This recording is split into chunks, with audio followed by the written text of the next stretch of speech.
Yeah, man. We in here, man. BSideshow.net, man. That was the recap of Hip Hop versus Rock Part 3.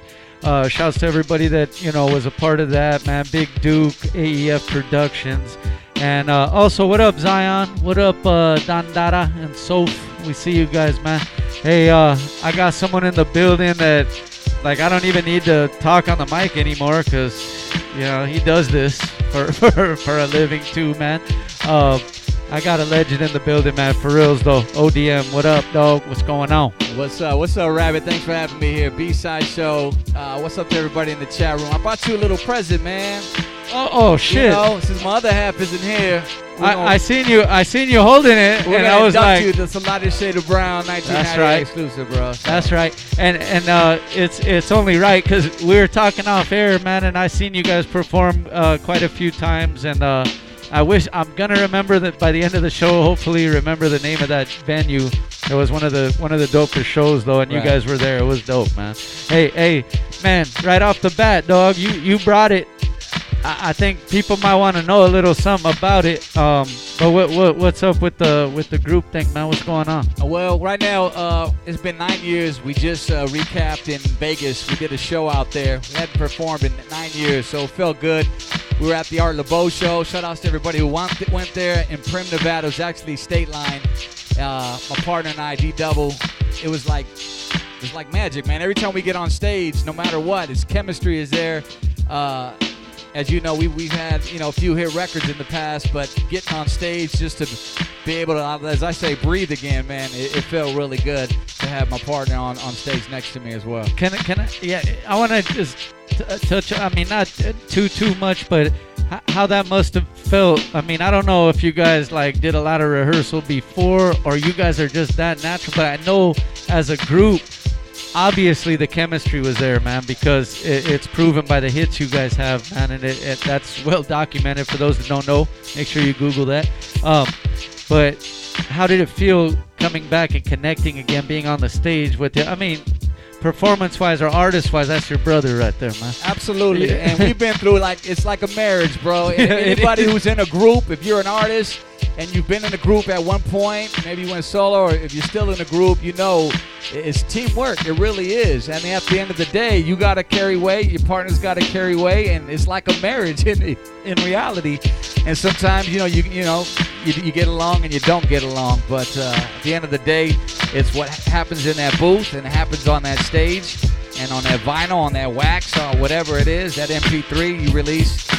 So that's where the magic happens. Pumping out them speakers at barbecues, yeah, man. You know what I'm saying? When people were cruising, I mean, those were the jams, man. And I remember, just to add on to that, as the group thing, as I did see you guys perform and stuff like that. You guys, I mean, maybe if someone just heard the music, you couldn't tell, but seeing you guys and going to different shows, you guys were kind of just different styles though. But as a group, you guys came together, so like you said, with that chemistry, dog. I mean, you guys weren't exactly the same kind of style of hip. I mean, in my opinion, am I wrong? I mean, no, you're not. You're right on the money with that. We call it versus style. That's what we used to call it.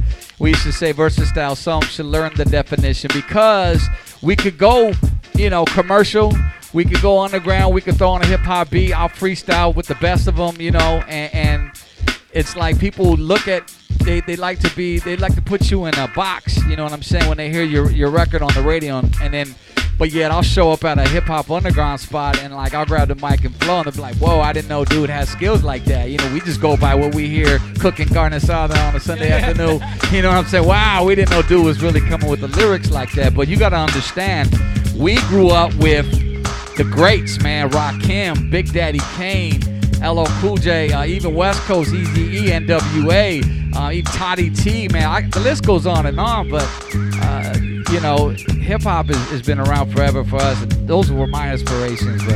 But that's good to hear that, man. Inspiration from someone that has songs that have inspired others, for sure, man, because at that time, too, the scene was so, hey, dog, I mean, it was so dope. It was raw, but it brought everybody together. Everybody had a good time, and the shows were so big and dope. Everybody had to be at them, and that it seems like I don't know if I'm wrong, but I see it because we're out different places. I feel like it's starting to come back to that a little bit, man, with that underground it's funny you scene. say that because you got to understand, kids at that time, well, I ain't going to say at that time, but 1990, you take that, they're like, what, 22, 21 years old, man. Kids right now, that whole vibe is coming back with the haircuts, even with the, like, I mean, I see like YG, you know, he's got his album, shout out to him, My Crazy Life, March 18th. But even his whole style was taken from the NWA style. I mean, with the Bompton and whatnot. What I'm trying to say is kids are just, that's resurfacing that era, man. And I think it's a great thing because it's like when we pay dues and honors, homage to our ancestors, you know what I'm saying, hip-hop, that's what they're doing now for the 90s group. So in a way, they've kind of resurrected our careers as Lighter Shade of Brown because those cats that were born in the 90s were listening to it because their parents grew up to it. So I thank you, and I thank your parents for bumping it, you know what I'm saying, cruising down whatever it is you cruise down, even if it was at the pad, bumping that stuff. Hey, you know what's crazy is some of the people, you know, a couple people that tuned in, they might have been conceived to a Lighter Shade of Brown joint. You know what I'm saying? Man, if your mom and dad were getting Latin active in the backseat of a Impala, I don't know. I can't be the one to blame for that because cruising on Whittier, you know what I'm saying? Lake or Ari's or somewhere, man. I don't know. Orange County, IE, where you were. That song was played, but I can't see that happening. But you know what? It's been a good thing though, man. We've had a good run, and I'm just glad to be back, a part of this, doing shows again, and it feels really good. Hey, man, I'm glad you talked about it, man. We're going to be right back after this video, man, because we got more stuff to chop it up with the homie ODM, man. Lighter Shade of Brown in the building, man. It's the B-Side Show.